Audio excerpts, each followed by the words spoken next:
Mengenang sosok Paus Fransiskus, kita akan berbincang dengan Dewi Praswida yang pernah bertemu bahkan bersalaman langsung dengan Paus Fransiskus.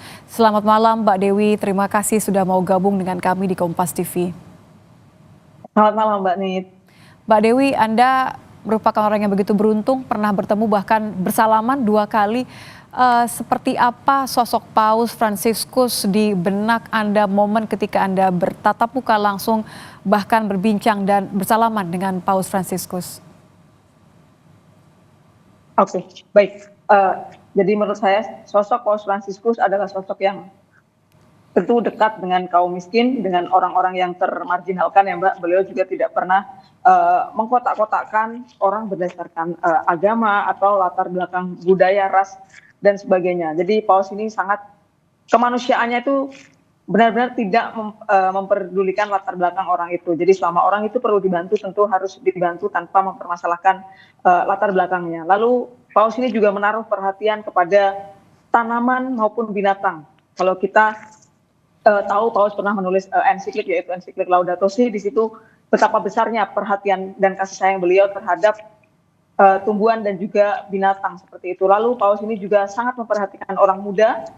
Paus menegaskan bahwa orang muda adalah pemilik zaman seperti itu. Jadi orang-orang muda ini harus diperhatikan. Tentu kepergian Paus Fransiskus ini menjadi duka yang sangat mendalam. Tadi saya mendengar waktu sedang di kantor, saya agak terlambat mendapat informasinya. Itu kurang lebih 15 menit setelah akun Instagram dari Vatikan News memposting berita kepergian Paus Fransiskus. Meski kita mendengar beberapa waktu lalu beliau sakit, lalu kan sudah kembali dari rumah sakit, harapan kita tentu Paus masih dapat terus berkarya, menebarkan perdamaian, menjadi teladan. Namun ternyata Tuhan rasanya berkehendak yang lain. Tentu saja legacy atau warisan-warisan dari Paus Fransiskus tentang kemanusiaan, tentang bagaimana cara kita mengasihi, menyayangi, itu adalah teladan yang harus terus kita teladani gitu loh. Tidak peduli Paus Fransiskus ini pemuka agama apa, tapi secara sosok saya melihat beliau ini tidak sebatas sebagai pemimpin umat Katolik, tapi Paus ini adalah bapak untuk semua orang, untuk orang-orang yang terpinggirkan, orang-orang miskin, dan orang-orang yang membutuhkan uluran tangan. Apa yang muncul pertama kali di benak Anda ketika Anda mendengar berita yang begitu mematahkan hati banyak orang ini, Mbak Dewi? Mungkin teringat perbincangan Anda dengan Paus Fransiskus? Betul, tentu saya tadi kaget dan tentu merasa sedih ya Mbak pastinya. Dan kesedihan itu tentu tidak hanya saya yang merasakan, banyak orang yang merasakan, begitulah orang baik ya Mbak. Itu pasti meninggalkan duka di hati banyak orang begitu.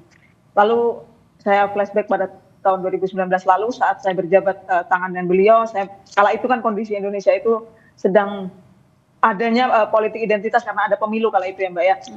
Lalu saya mengatakan kepada Paus bahwa Paus, saya Dewi dari Indonesia, tolong doakan saya dan doakan untuk perdamaian Indonesia gitu. Lalu Paus menjawab, yes I do gitu. Beliau berkenan untuk mendoakan perdamaian Indonesia begitu Mbak.